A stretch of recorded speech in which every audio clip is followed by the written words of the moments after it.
You're listening to the Open Books Podcast. Your next chapter starts now. Is it love, love, love, love, love, love that I'm feeling?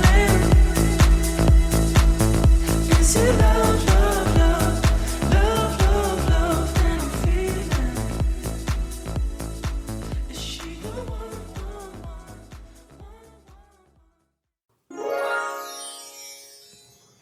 Hey everyone, and welcome back to the Open Books Podcast. We're back with a book episode. Colby, how are you? I'm good, Amberlina Twirlerina. Amberlina! I was in the shower today and I was just thinking about nicknames for you because I just love how Claudia and Jackie always have like the weirdest nicknames. And I was like, Amberlina is a good one. Amberlina. Amberlina, Twirlerina, Cuchitina. Cuchitina. So in the next episode, it'll just be like, hey, Cuchitina. Cuchitina. Hey, Cuchitina. Cuchitina. Okay, well, I need one for you. Like, they'll just come naturally. So as I think of them, I'm just going to start saying them. But right now, like Turdy Lou is just so perfect. It just happened. Like Jackson Claude. Yeah. I like Cuchitina. Put it on some merch. Yeah, I think people Cuchitina would wear a shirt that says Cuchitina. It's a great name. But all jokes aside, that's so funny. I'm very happy to be here to talk about this book as well. Me too. Love Freida so much. So glad we decided to go with her new book. Couldn't have been a better choice for us. It's like the perfect timing too. Mm-hmm. Yeah, it was like trending. Everyone wants to read it. Everyone wants to be in the know. Thriller on the teacher. lovers united. We're teachers. Duh. I'm an ex-teacher, but like I'm still a teacher at heart. We'll always be teachers at heart, no matter where life takes us. Once a teacher, always a teacher. Put that on a shirt. That would sell too.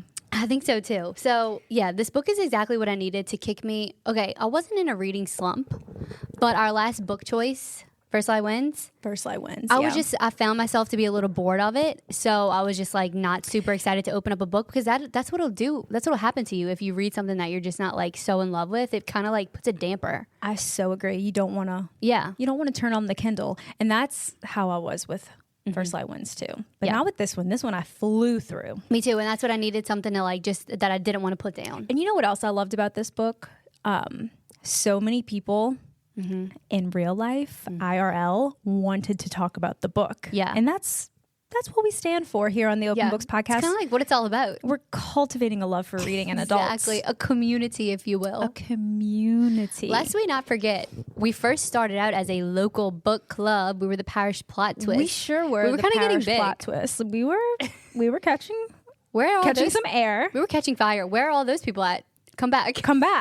We used to like actually go and sit and have dinner and talk about the book. But the thing is, it turned into just like having dinner and talking. Right. There wasn't a lot of book chat. Yeah, we had to reel it back in. So we made a hiatus. But it would be fun if like every once in a while. I know. We actually did like a meetup. Yeah, like in person. This would have been a fun book for an in person. But like, there's rules, guys. We can't get too off topic. We can't get off topic. It's so easy to do. It is. Once you just start talking about, especially like when the margaritas are flowing. Oh my God, yeah. Every time I'd be like drunk by the end of it. Every time I'm like, we haven't. What book did we read?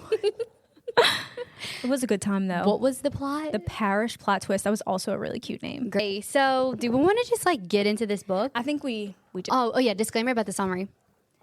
I think a lot of people are going to listen to this book listen to this episode who love this book. So don't be mad at me, guys, if like I, get a couple little minute details wrong in the summary. Yeah, because there's a lot of shit in this book. Especially with the Freida book. The twists are like left and right.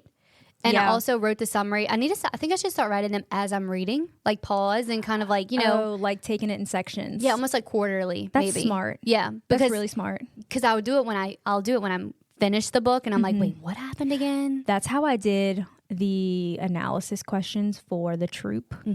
As you were reading? As I was reading. But I was so into that book. I know. And like the best thoughts come to you when you're reading it. Yep. So I think that's what I'm going to start doing because when I went to write this summer, I'm like, dude, so much happened in this book. It's hard to get all the facts straight. And in like chronological order. Exactly. That's hard. I know. Especially when there's dual point of views. It goes from past to present. Yep. So, just like don't come for me. Here's my disclaimer. Y'all let me know if I missed anything. But I think, the point of the summary too, obviously if you read the book, you don't need a summary. But it's for our people who want to like listen and get a fun story out of it. Or you might need a little refresher. Okay. That usually helps me. I always need a refresher. So this book is told in first person point of view from our two main narrators, Eve and Addie. Eve is a 30-year-old high school math teacher married to Nate, who is an English teacher at the same school. Addie is an 11th grade student who attends Kasem High and is currently a student of both Eve and Nate. But Addie is not a normal student. Addie comes from a juicy scandal that happened a year prior where she and another male teacher, Mr. Tuttle, were accused of having an affair. Addie was being tutored by Mr. Tuttle, so they spent a lot of time together. She was caught snooping around his house one night, which made the rumors about their relationship run wild and caused Mr. Tuttle to get fired. Addie, though, tells us that nothing sexual or inappropriate ever happened between them. Mr. Tuttle was only being kind to her while she was dealing with the recent death of her father. These accusations cost Mr. Tuttle his job and Addie her reputation. She became a polarizing figure at school, and all the other students kept a far distance from her. She was known as the girl who slept with her teacher. Her one best friend named Hudson even dropped her. Not only did Addie not have friends, she had enemies. There was a girl at school named Kenzie who made tormenting and bullying Addie her mission. And to top it all off, Addie thought that her ex-best friend Hudson and Kenzie were dating each other. Eve makes it very clear that she doesn't like Addie. Mr. Tuttle was her teacher mentor, so she knew in her heart that nothing nefarious ever happened between him and his student. Mr. Tuttle told Eve to be careful of Addie, that she can be dangerous. So Eve, as her new math teacher, doesn't really go easy on her and is always pretty weary of her. So let's talk about Eve and Nate as a married couple. It's clear early on in the book that the spark between the two of them is long gone. Nate is described as strikingly handsome and Eve is described as plainly boring. When they were first married, they seemed to be very in love. Nate considers himself a poet and an intellect. He loves literature and getting deep. Eve says he used to read her poetry and write poems for her, way back when they were young and fresh in love. Now they just seem to live a pretty dull life together. Nate seems to have little to no interest in his wife. They're not the most financially stable either, as discussed in the book a couple times, as they're both teachers and Eve has a pretty unhealthy obsession with shoes. She's always using the credit card to buy expensive shoes, which really bothers Nate. They hardly ever have sex anymore.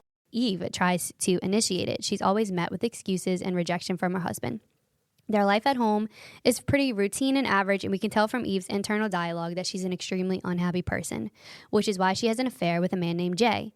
So Jay works at a shoe store, and Eve goes there to visit him while he works, and then they end up sleeping together. She cares a lot about him, as she knows they can never be together. He has a family at home who's always calling when they are having their little rendezvous.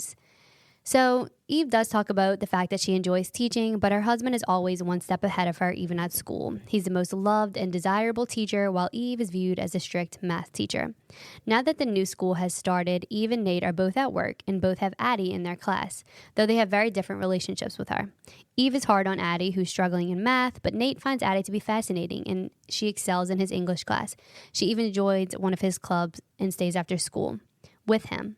It is here that we see Addie and Nate's relationships blossom. He pays extra attention to her and says that her writing is amazing. He helps her navigate her loss of friends and even helps her deal with her bully Kenzie by giving her a stretch assignment where she got to write a private letter to get all of her anger on Kenzie out. From Addie's point of view in the book, we can tell that she's falling in love with her English teacher, Nate. She notices the extra care he gives her, the winks and smirks that he throws her way, and all the small touches he gives her. Eventually, he kisses her in his classroom, and from there, Addie and her English teacher start a full-blown sexual and emotional affair. Even though nothing really happened with the first teacher, Mr. Tuttle, Addie goes all in with Nate. She calls him Nathaniel and believes that they have a genuinely deep soul connection because, of course, she's being groomed by him to think that. Nate continues his home life with Eve by being a terrible husband, and Eve continues her affair with Jay. These actions all happen until one night everything changes. On this night, Eve notices Addie lurking in their bushes. She calls this out to Nate, who of course tried to gaslight her into thinking it wasn't really Addie because he knew why she was really there. But it was too late. Addie blew their cover. Eve brings this to the principal, who calls Addie in her office. Addie denies being there. Since there's no concrete proof that she was stalking the home of her two teachers, she gets away with it. However, Nate cuts Addie off because of this. He tells her that now they will be on close watch and it's too dangerous to keep seeing each other. This causes Addie to spiral. She shows up to Nate's classroom, heartbroken, so he kisses her and consoles her. Except this time when they kiss, Eve was watching through the classroom window. Disgusted and angry, Eve thinks about her next move.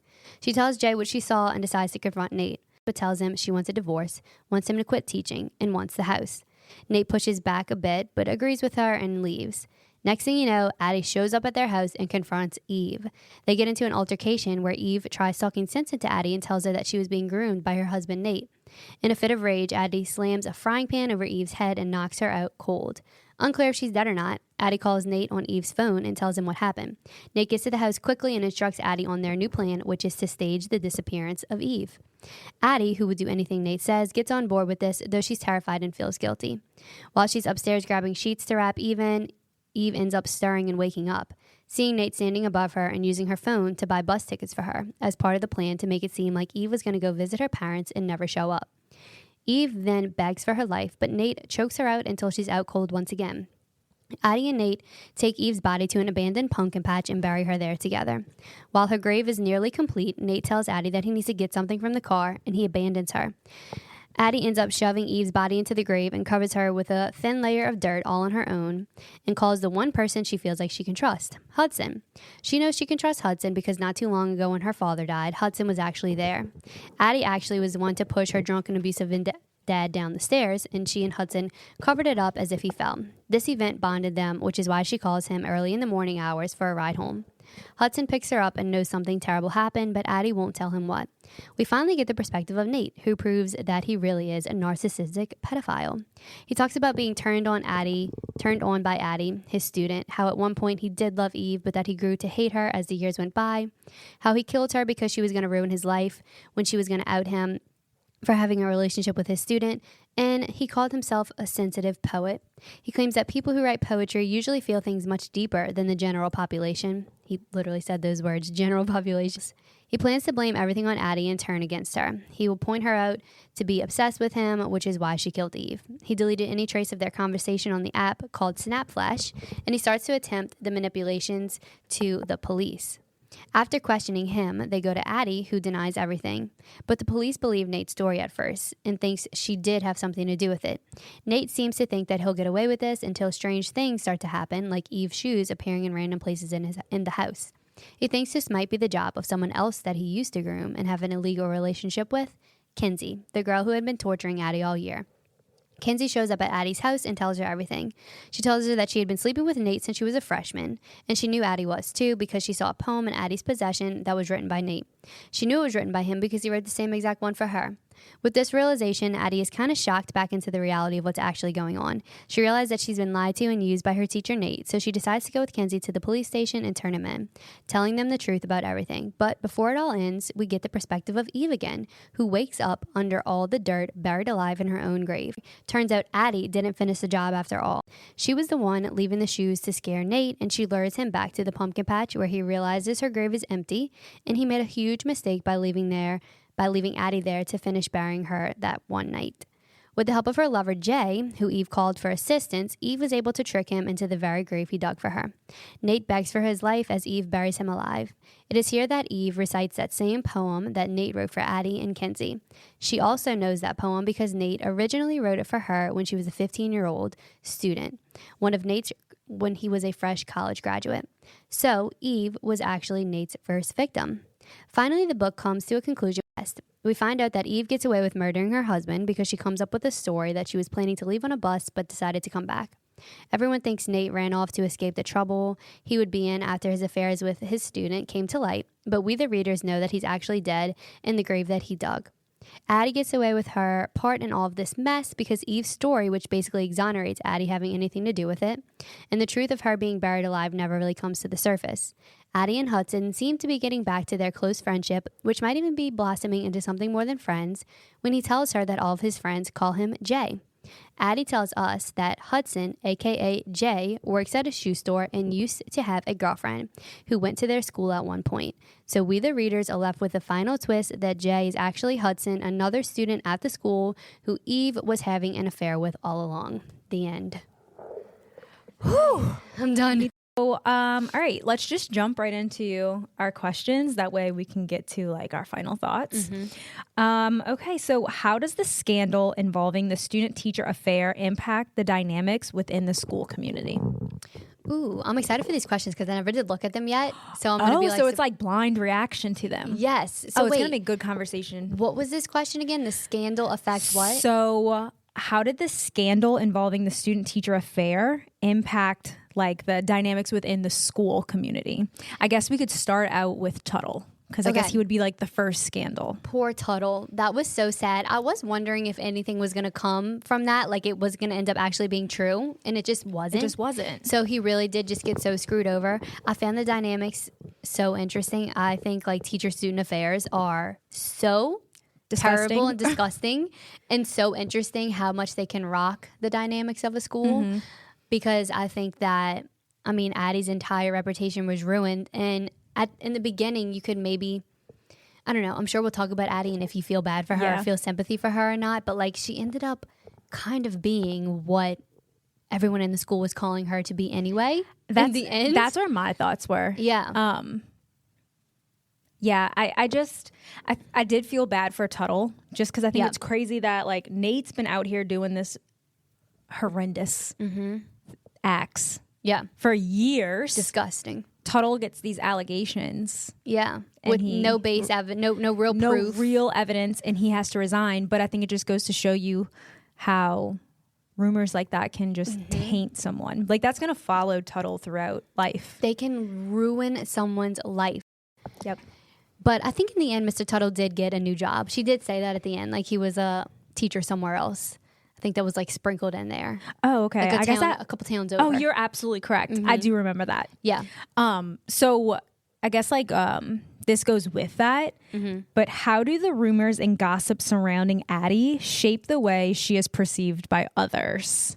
And this is what we were kind of touching on. Well, at first I found it interesting how mean people were to her. Like I was like, God, that's pretty harsh. Like she was also just a girl and just a student. And I mean, she is a kid when it's all said and done.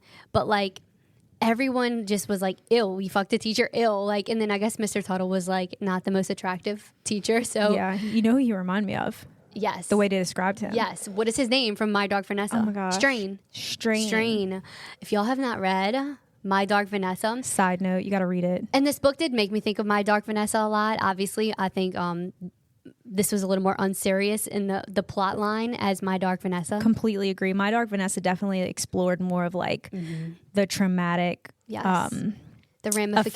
effects that you know this kind of relationship has on a person throughout adulthood, which it really was like. Yeah. It was disturbing, but it was so good to read. So well written. Vanessa's Yeah.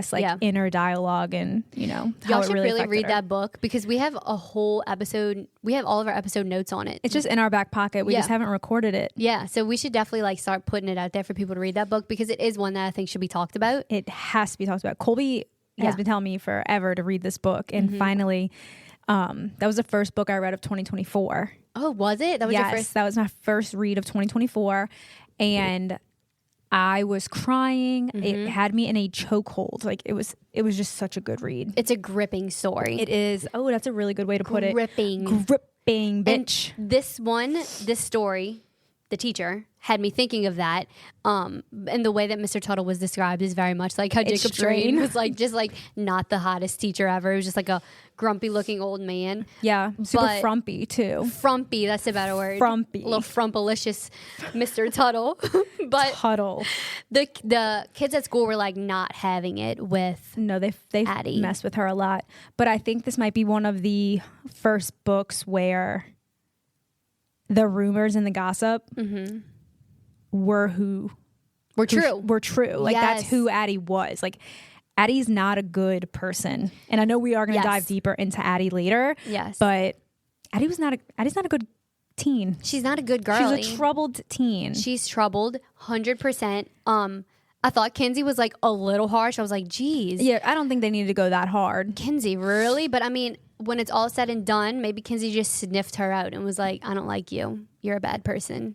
Wench, Yeah. knocking over her lunches all the time. Yeah, like that was like a little far. it was like, yeah, it was like a little silly. Like if we're being for real though, like if that were real, right? Like that was real life, like you know people are talking about it. I don't think people are God. gonna like knock your milk off your tray at lunch. right. But like people are gonna talk. Oh, the talk of the town. Especially because I think like they described it as like a smaller town. Like, yeah. Oh, yeah. It's getting talked about, baby. For sure. Ain't shit happening We're literally going to bring it up until we're blue in the face every time. We're going to be like, every time. Did y'all know? Did you that know? Addie was up in the closet with Mr. Tuttle? Because they fully believed it was Mr. Tuttle. Like, it seemed like everyone believed it. Everyone that believed it, happened. which I don't know. Did Addie lead it on that way? Because part of me is like, Addie likes this attention. All right. I digress because we are going to get into a lot Into of the Addie. Addie of it all? The Addie of it all is Yeah. coming. Okay. One thing. Oh, right now. Let's do it now. Okay. Let's talk about Addie. Okay. Because I feel like we're already there. So, talking mostly about what motivates her actions, how does her backstory contribute to her behavior, and again, do you sympathize with her, or is she more of like a villain? Okay, I like went back and forth a lot with did I sympathize with Addie? Most of the book I really didn't.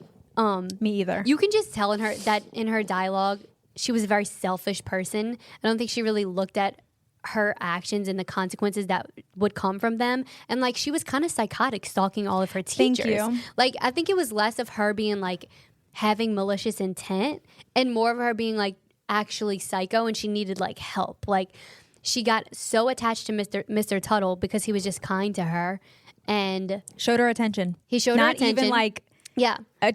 like intimate attention. No, he was just being He nice was just to her. being a nice teacher. Right. So, and I kept forgetting about the fact of her father being dead in front of her eyes. Like that did happen. Yeah. So she was traumatized by it all. She did it though. But she pushed him, right? she killed her did father. Okay, like she pushed him down the stairs, right? When I was writing the summary, I'm like, wait, am I remembering this right? Well, now I'm like second guessing, but I'm almost like positive think she she killed did. her dad. Yeah, because why would her and Hudson have this like huge Hudson, secret? right? And Hudson like helped. Yeah. They left him there until the mom got home. Yeah. And And the then mom did was you like, catch that one part? WTF? Right. And did you catch that one part when she's talking about her mom? I think they were at the funeral and the mom kind of questioned her. She was like, but what were you doing? And she's Right. like, right then I knew that my mom knew. Yeah, like the jig is up, bitch. Right. I mean, you're caught. You're caught. You stalk these adults. Like Right. She Addie's needed help. Not. I appreciate that about Freida McFadden is that she will say she leaves things to the reader's imagination. 100%. So like just because she didn't write it doesn't mean it's not necessarily there. Exactly. And I think that's really cool. Yeah. So I think like we can create the characters' backstories based on like her storytelling. Yeah. And in my mind, I think Addie really was like psychotic. Like she, No, she was. yeah, like you're hiding around in the bushes in these adults' houses, and she's like, or I just like pictured her standing over Eve like with a frying pan. She like, grand slam smacked Eve in the head with a frying pan. Like you're not okay. and then calling Nate like, "Oopsie, can you come help me clean this up?" And then she was like, "You don't understand. We're in love." Like, because we can silly get into little girl. You're a little girl. If I was Eve, I'd be like, "You little girl." Something to be said that she was, of course, groomed by him. For sure. Had she not been groomed by Nate, say this whole thing never happened between her and Nate, I do still think she was a very troubled child and she needed serious help. Agreed. Yeah. She had no problem slamming her over the head with a frying pan. And like She was like, I feel bad. going along to bury the body. Yeah. Like at some point you're like, Yeah. this isn't right. At any point, she could have been like, this feels wrong. Because she's 16, right? So we're going to talk about secrets next. Secrets in the novel. How did the secrets held by different characters drive the plot forward? Wow. Well, there were so many secrets. Right. I felt like every character had a secret. And then when one would be revealed, it just like brought us to the next level of the story. Absolutely. I felt like this was my favorite. I do think this is my favorite book by Freida. It's up there with Housemaid. Completely agree. And I like the Housemaid secret a lot too, but the Housemaid was like my book. Like That I book loved is so it's good. so good. This it like one, puts you on to like thrillers. yes, I think it might have been one of my first that really, really reeled me into thrillers. So good. So I love this one so much because of all the secrets. I know when we read Never Lie, I loved Never Lie so much, but I had like a small qualm with Never Lie because I felt like there wasn't enough hints for me. And I'm sure looking back, there might have been things that I missed because I like to be shocked by a plot twist, but also like going like, oh damn, how'd I miss that? Completely agree. You know what pissed me off about Never Lie? The initials. How the initials were the same as The name initials, you mean? yes. Yeah. I was so mad that I wasn't right. I know. I'm like, come on, that one was a little. Give us that. Exactly. A little But too I hard get to catch it. Like on she's to. got to give twists. Like she does. knew everyone was going to pick up on that and make that same connection. So Exactly. like, can't be too mad at it. She's good at what she does. She's good at what she does. And in this book, I felt like she was great at it because it was enough secrets to make me go, like, I guessed some of them, which I like. For sure. But I didn't guess that final twist at the end, which I know No. we'll talk about. But like some of the secrets, I was like, wow. And it just like kept unraveling. One of the secrets that I did catch, and I was wondering if you caught on to as well, was that Kinsey was going to be one of his victims as well. I think I voice noted that to you. You did. It was like halfway through, and you were like, what do you think's going to happen? I was like, I think Kinsey has also had an affair with him. 100%.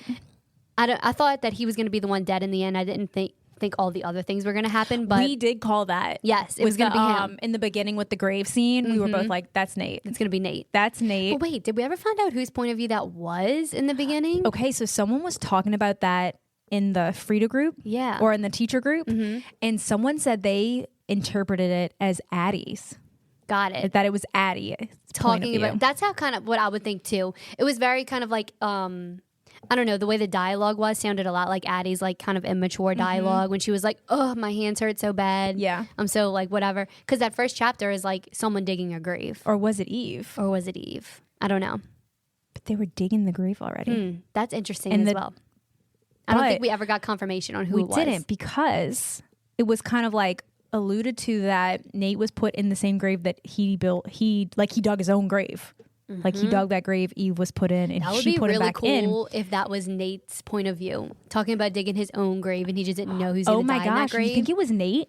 That makes it so much better if it was makes Nate. it so much better. Like my hands hurting. Maybe he was just like being a little bitch. Oh my God, because he was. He Not dug his him own, with like, I'm such a poet. I'm so like I literate. feel things differently because I write. I write Honestly, like shitty poetry. some like half-ass poetry. Like that poem wasn't even that good. Did you read Freida's note at the end, the author's note or whatever? No, I okay. don't think I did. So this is funny because I read some of it and she was talking about like the poetry of it all. She said she actually asked her teenage daughter to write like a shitty poem Oh, that okay, like she said, like not Yeah. a great poem. Or Okay, she I was said supposed to be like, I'm so sorry, Frida's daughter. No, she said write like a really dramatic and bad poem for her, and so she did, and she was like, "This is like it's basically to be like a mockery of poetry Right. because like the poem was not good." No, and he thought he was the shit. he thought like he did something. thought he popped the fuck off. She's writing that poem like 8. Also, that poem's so dated. Like he wrote that poem 15 years ago. Oh my God, it's so funny. Let it go, you disgusting creep. He was like, "I'm just so like literate." I'm a genius. poet. Like we should put my poem in the competition. Right. Yeah. Wait, what was the question that we were talking about?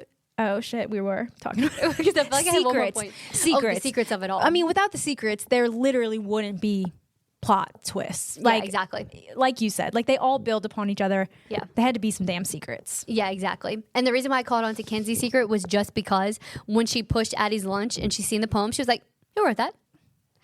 Where'd you get that? What is this?" And she's like, "I wrote it for myself." She was like tweaking, like her eye was twitching, like Kinsey was not having it. You know, I picture Kenzie to look a lot like Regina George. Like that's just kind of like what I Yeah. got from her. And then that makes me think of like that scene in Mean Girls when she's like, "Oh," and she runs into her house and she like opens the books. Like she is a fugly slut. Like that was her after she saw the poem. Like, Oh my gosh.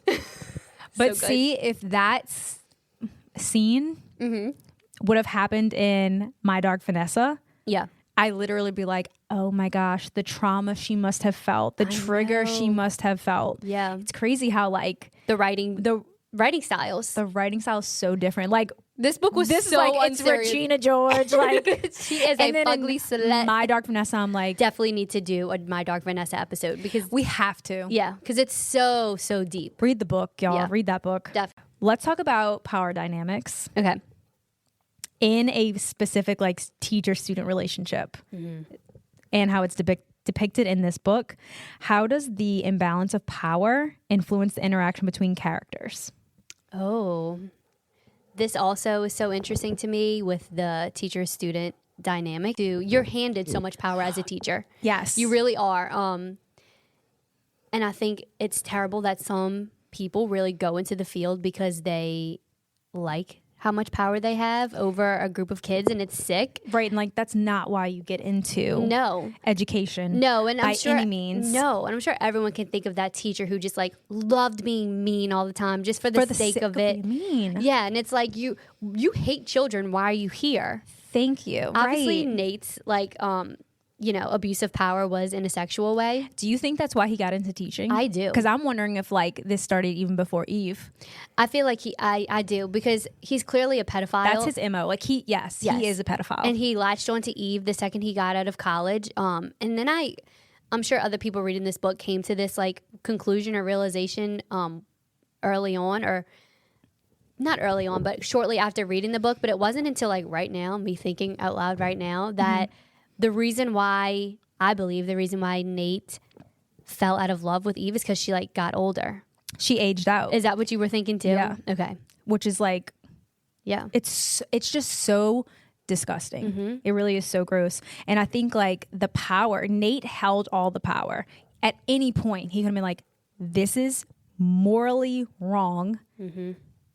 We're not doing it. No, I'm But not he gonna didn't. have sex with you He in the photo enjoys closet. it. Which is just like, I'll never, ever Understand it. I won't. I will die on that hill. It's wrong. And if It is wrong. it is wrong, and like, don't be a teacher if you're a pedophile, you freak. Right. His chapter, and he's talking about Addie being behind him, and he's like, oh, thinking about her like right now is like turning me on. I was like, Yeah, like You're gripping the disgusting. steering wheel. Like you are a freak. you're disgusting. I will say it. He deserved what he got. He got what he got, and he deserved it. He in the deserved end. it. Yep. When he's like crying at the end in the grave, he's like, Eve, please. And she's like, shut up, bitch. Just like I know, I throwing was dirt on so his proud of face. Eve. Me too. Power dynamics in this book are, I think, a huge theme though, and like For sure. the abuse of power. But even Eve's power over Hudson and Jay. So true. Which I'm sure we'll talk about that final twist. Yeah. So do you feel like anyone redeemed themselves in this novel? Any of the characters? Oh my gosh. Not I really. don't. No. I don't feel like any of them, which I don't hate that none of the characters like redeemed themselves. I also wasn't necessarily attached to any characters. No. But I think we've talked about this before. I think for me, just like the type of reader I am, I'm a plot driven reader, Same here. not a character driven reader, where I think a lot of people like to read books to get attached to characters and have every single, or a character they love's backstory and their thoughts and feelings. For me, I care more about the plot, and this book was so plot heavy. And overall. Yeah. Yeah, I never really get attached to characters. I think the only time I ever got attached to characters was The Seven Husbands of Evelyn Hugo. Yes. That's the only time. I have a couple books that I was attached to characters, and I think there are some very unique and special books that do both for me, like The Troop. The Troop was so good. It was so good because the plot was so heavy, but also the character development. Every single character had development, and Yes. that was so good. Exactly. So that's the type of book that did both for me. Such a good point, Colby. This book, though, was less about the characters, more about just like the plot. And I think that was Freida's intention. I think that's her intention with a lot of books. They're entertaining. Exactly. Like they're fun to read. Sometimes, like as much as I love Troop, like that was a true 5-star read. Yes. Like Solid I book. will recommend that book forever. It was like emotional. Like it was a draining book. Yeah. It takes a toll on you. After this book, I'm like, bitch, Yeah. who wants to talk about the Exactly. teacher? Like it's a different feeling. And I think that's Freida's intentions with the books that she writes. She turns them out so quickly. They all have that same like fast-paced vibe. This was kind of like my overall thoughts, but Yeah. I'll just say them now too, since we're like talking about Yeah. Freida's writing style. Like, I read her books for the sole purpose of what we're doing right now. Like, they're Yes. so fun. They're so entertaining to me.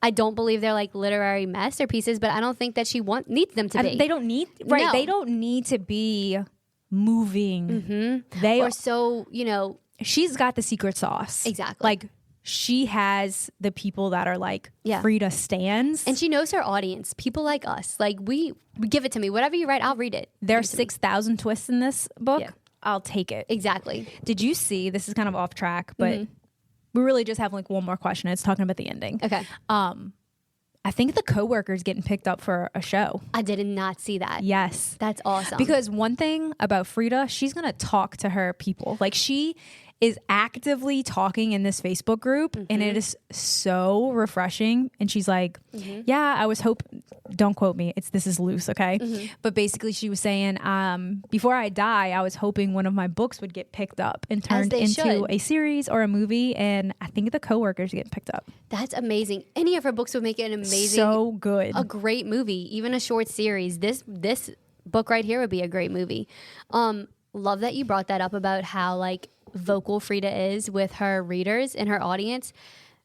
I love that about her so much. Like, she is so engaged with her audience all the time. She's always like commenting back to people, saying thank you, like thank you for reading. She's like told us. She kind of claps back sometimes too. She does. I have one for after that she says. Yeah, she's like a little sassy sometimes. She is sassy. Love her so much. Like, I think she's amazing at what she does, and like she knows her audience and she writes books for them, aka us.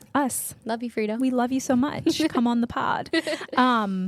It's not a matter of if, it's a matter of when. Exactly. She will be here. She will come hang out with us. And she's interacted with us before. We just gotta, where does she live? We'll fly there. We'll fly to her. Freida, We'll make we a will come vacation. to you. So last, we have to talk about the end of the book. Okay. Were you surprised? What are we thinking? I was shocked by the final twist. Shook. You were too? Shook. I couldn't believe it. Well, we were texting and you were like, the end. And I was like, oh my God, bitch, I need to finish. Like, this was the type of book that I was like thinking about finishing it and reading it when I was doing other things. Yeah. I thought the final twist was that Eve was Nate's student. Right. And when she like said that poem and she was like, I know it because he wrote it for me when I was 15. And I was like, gagged. Wow, gagged. I was like, oh no way. That was such a good twist. Then you get that final chapter and you find out that all along Hudson was Jay. Mother effing Eve. So Eve was also a pedophile, like not question mark, but I do see a lot of like discourse about this. Yeah. What do you think about that? Like, what do you think about Eve? It's wrong. Yeah. It's wrong. Because Hudson was what, 16? He's the same age. Yeah. You're 30. No. On no planet is it okay. And you're a teacher, and no one can convince me she did not know Hudson was at the same school. No. Freida, I think I saw Freida right in the group that we're in that Eve knew. She's like, I see a lot of questions. Did Eve know? And she's like, Eve knew. Like, okay, the whole shoes of it all, right? Like, she was having an affair, quote unquote, with the shoe salesman, right? And like, it was alluded to, like the baby in the background and the phone call from the woman. Like, she thought, it never came out and said like wife, but like that he had a woman in his life, calling there was a her baby phone all the time. Right. So you're saying like she might have, she thought he was older, if he wasn't a student at the school. Yes. Okay. But once I was like, oh my gosh, Jay is Hudson. I'm like, you sick freak. Like, he goes to that school, and you have seen this child at school. Yeah, the mom was all, so it was the mom obviously calling. It was like, yeah. That makes it even more sick that like she's sleeping with this child while he's at work, and like his mother is calling on the phone. That's to like come babysit. Like, babysit he his little babysits his brother, right? Yeah. I think it says brother. Yeah, it was sick. Disgusting. Sick. And like the shoes of it all. Yeah. Was that symbolism for something? I don't know. My brain just like didn't. No, that is a bit of a plot hole for me. Like, or maybe what was the detail in that? I don't know. Maybe there wasn't much more to it. Maybe she just latched on to being. That's such a good point. Yeah, like obsessed with shoes. I mean, everybody deals with things differently. Yeah, maybe that was like the building blocks for like the shoes coming back after she was buried. Definitely. Or something too. Yeah. And like it was something for her to feel like happy about, because she was deeply unhappy. I think throughout the novel, I couldn't really figure out how I felt about Eve. But I think that kind of goes to, it was less about Eve's character and more about the plot. 100%. But I did feel really bad for her a lot, but I also was just like, just leave Nate. Like, he's a terrible husband. I thought that the whole time too. I'm like, leave this man. Like, go be with Jay. Before I knew that he was who Jay was.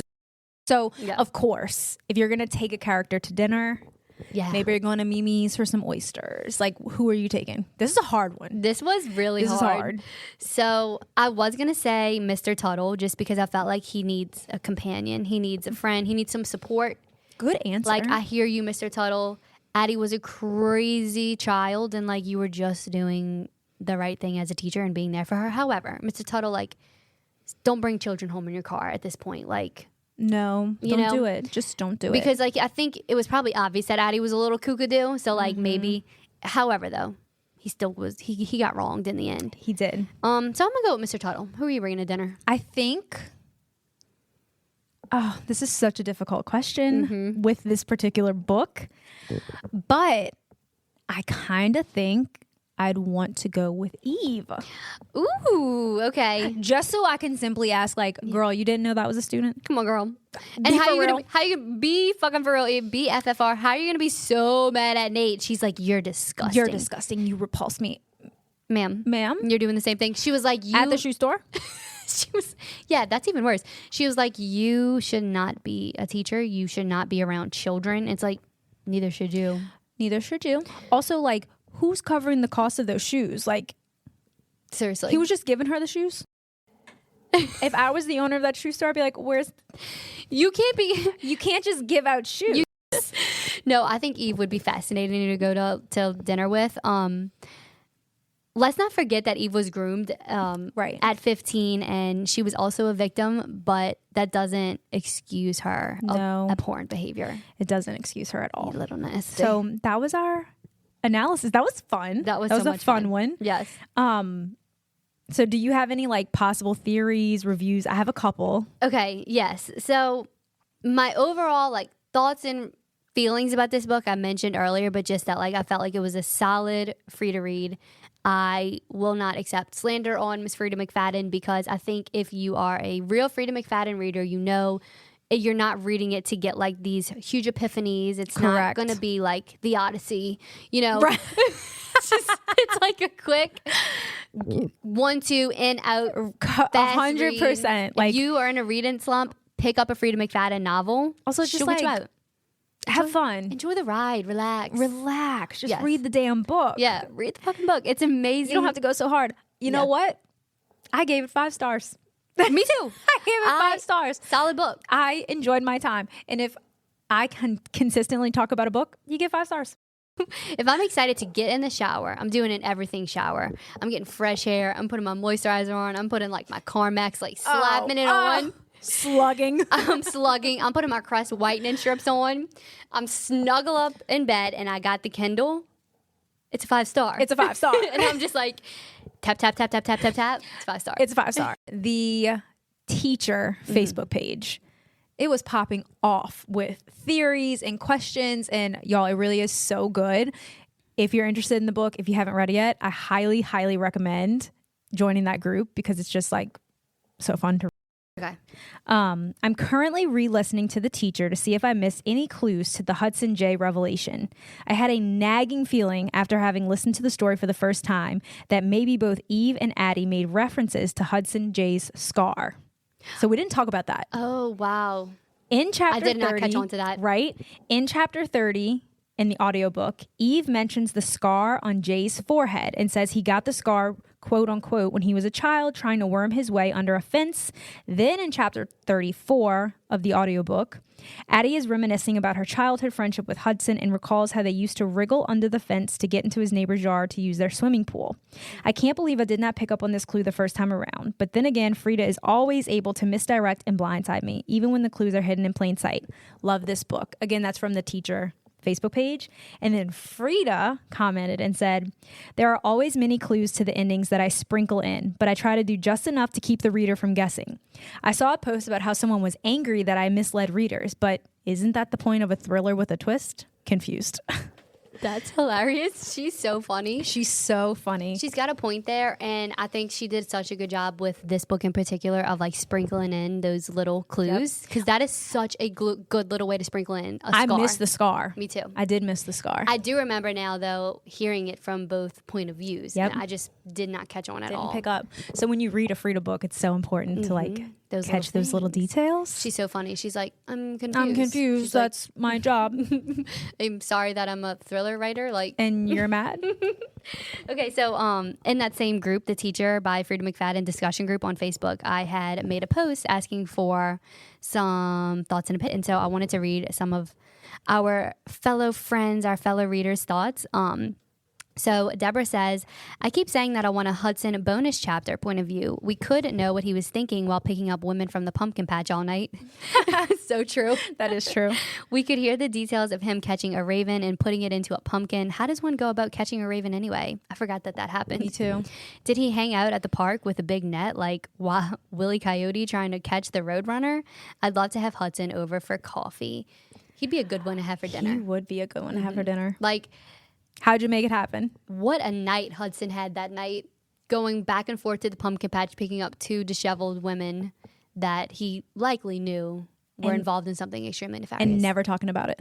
Never talked about it. From what we read from the book, he never talked about it. Right. But like the whole way home, he's like, when he picked up Addie and brought her home, they didn't say a word. You know, he was like, what the hell just happened Bitch, here? what are you doing? I know he was involved in some shit. Okay.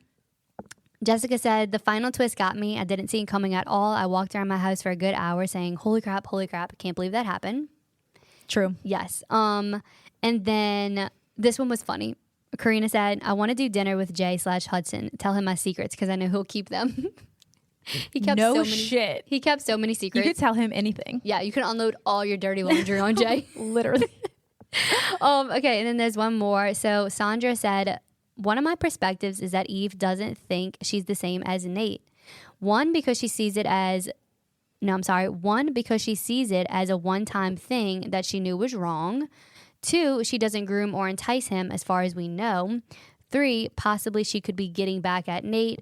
4, the gender bias, which is wrong, but we see it all the time. A 17-year-old boy may get a high five for sleeping with his teacher, while a girl is viewed as being taken advantage of. They're both pedophiles and they're both wrong, and both students are vulnerable. I think the person I'd like to have dinner with is Mr. Tuttle. Interesting point of view, huh? Very interesting. Yeah. And all like really solid points. Mm-hmm. I agree that I don't think Eve looks at herself the same way she looks at Nate. You could tell because she was like, you're disgusting. But she didn't call herself disgusting for what she did with Jay/Hudson. So. Wow. I literally never thought about that. Yeah. That's a really interesting point of view. Love that comment so much. Thank y'all all so much for interacting. And then I wanted to bring on Angela's point of view on here because she always is just so funny to me. She really does always have the best. She like comes so hard. No, but like I appreciate that. Me too. She was like, I didn't like anyone by the end of this book. I also wondered a few times who is quote unquote the teacher. Was pedophilia the teacher? Was it the man? I guess talking about Nate. I feel like it was supposed to be him, but I don't know. The plot was fine. Love the surprise twist. But why would I care? Because they're all evil fucks. Dude had to know his... So Angela has it out for Hudson/Jay, which is an interesting point that I don't really see floating around. Right. Because she said, dude had to know, talking about Hudson. Dude had to know his bestie tried to kill his sex person, a.k.a. Eve. Dude had to know his bestie was being raped by her teacher. I don't know, I think he did know because... He was hanging out with Kinsey. And Eve, whenever she found out about Addie, she sent him the pictures. Mm-hmm. Yes. And whenever Eve found out about Addie, she went. Remember, she met up with Hudson to tell him everything? Yes. And she was like, my husband is sleeping with a student. I think, so Hudson did know. He knew the entire time. He knew everything the entire time. He really did. Dude had to know his sex person had been previously raped. So, but we don't know that for sure either if Eve opened up to him about what actually happened between her and Nate. So... Wow. Yeah, interesting. That is interesting. My nanny absolutely loved the book. She couldn't put it down. I love Nanny. Yeah, and she's like us too. She just likes like a fast-paced, quick read. Give it to me. Give it to us straight. Yeah. So overall, though, I think this book has like really, really high reviews. I have a 5-star review for you, which is us, and then a 1-star review, just because I was like, Colby's going to love this. Love this. So 5-star, and these are from Goodreads. Okay. You know what you're in for with a Freida book, and the teacher doesn't disappoint. The queen of crazy twists reigns supreme with this one. A wild ride with an explosive ending. Freida fans will eat this up. Like, duh. We 100% agree. Took the words right out of my mouth. 1-star review. If I were to describe the actions in this book, I'd say they are A, unrequired, adding nothing to the plot, filler episodes, and B, weird. Who thought this was a good idea? Sorry. Aside from having no substantial plot, what? Knock it off. Aside from having no substantial plot other than a highly uncomfortable teacher-student relationship, the characters are what had me throw my Kindle across the room. Everyone was equally bad, but our main character, whose entire personality were her shoes, was the last straw for me. I've seen people mention My Dark Vanessa into the reviews, and I do see the connection. However, while that book draws attention to how dangerous the subject is, this book almost portrays it as a silly little thing which I cannot in a million years ever oversee. Wow. Oh my gosh. Okay, I disagree with a lot of that just because, like, you're missing the point almost. Like, I think it's just meant to be an entertaining It's book. an entertaining book, yeah. I also have seen Freida clap back a little bit on Facebook about the fact that, like, the subject matter is so heavy, and the writing almost does make it feel a little silly. But I think I think she said, if you're feeling uncomfortable, like, you should. Like, this is not Right. It's not meant to romanticize the relationship, which I didn't think it did. Absolutely not. At no point was I like, this is okay. No, It's never. not okay. Never. I think it was And everyone that I talk to that's read this book says the same thing. Like, Yeah. ew. right. It's wrong, morally wrong. Like, no one's at least from people that we have talked to, no one's reading this book like, actually, Yeah. I'm rethinking this whole teacher-student thing. No one is thinking that. No. I think it was like more for the entertainment of the murder, who was digging the grave, the plot twist. It's the twist. Yeah, but that's the thing about reading. Like, you can like and not like whatever you want, and Correct. it's all okay. Like, you don't have to come for an author because you don't like the book. You don't disagree. and you disagree. Like, it's okay. It's absolutely going to be fine. One I stars usually- are really funny though. I can't lie. Like, they I crack love me. reading them on here. The fact that he said weird, like, I want to start using the word weird more, like as an Weird. insult. Like, that's weird. That's weird. Yeah. Weird that you would say that out loud. Yeah. Remember when I was like, clapbacks for my 30s? I'm obsessed with that. I started a list of like just like some comebacks for my 30s because I felt like I couldn't say like super mean shit anymore. Weird that you would say that out loud. Love that one. That's like really good for like, wow, you look so tired. Weird that you would say that out loud. right. Yeah, because no longer are we going to let people say like hurtful, condescending comments No. and just like, it's fine. Like, no, I'm not doing that anymore. No. not doing it. What's your intention in saying that? That's another favorite. That's a really good one. I have used that one a time or two. Me Like, too. what were your intentions in saying that? And then the person is always like, it's like, yeah, because your intention was to hurt my You're feelings. trying to be mean right now. You're trying to be a mean person. And we're not going to stand for it anymore. What was the other one that was really good? You had a good one. You look like someone who would say that. Yes, that one.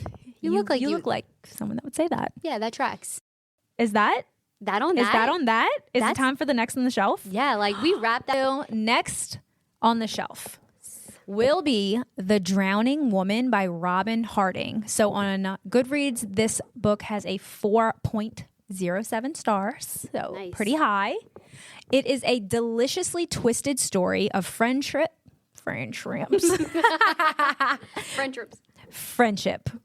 retribution, and betrayal about a homeless woman fleeing a dangerous past and the wealthy society wife she saves from drowning, who pulls her into a dark web of secrets and lies. That sounds so intriguing. Yeah. I have seen like rave reviews on this book. I am so excited for that book. Yeah, me too. Sounds like the perfect next on the shelf. The perfect next on the shelf, and Goodreads gave like just enough. It kind of Yeah. like hopped a little bit at the end, but I was like, I'm okay with that. Yeah. I don't want to know everything. So I'm intrigued. Yes. it's going to be good. Well, thank y'all so much Thank again you. for listening. Don't forget to follow us on Instagram at Open Books Podcast, TikTok at The Open Books Podcast. But y'all, TikTok might be getting the boot, so Yeah. hit us up on Insta. I think Insta's I think it's our niche. our little platform. Yeah. We love it over there. Thank you so much to everyone who like read this with us and Yes. is like interacting with us. Let's keep the momentum going. Keep these good vibes going. Like we always say, it had to be said. Y'all's opinions have to be said. Like we want to Absolutely. give your thoughts and perspective a voice on the podcast. So Always. So send it our way. We love y'all. Love you. Oh, I will also do like a shameless beg to Please go and give us 5 stars. give us 5 stars. Leave us a review. Leave us a review. We're learning all about like podcasting and how, you know, you reach your audience. And it definitely seems like the algorithm will push you out when you have like reviews and 5 stars and people like interacting with you on like the actual platform. So like Spotify or Apple, literally it takes 2 seconds. Like stop what you're doing. Just go and hit 5 stars. and be like, love you. Love you. You don't have to say anything crazy. Just leave a little review. Love ya. If you like what you hear, Yeah. Leave a review. say it. Yeah. Love y'all so much. Love Thank you you. again. Bye. Later.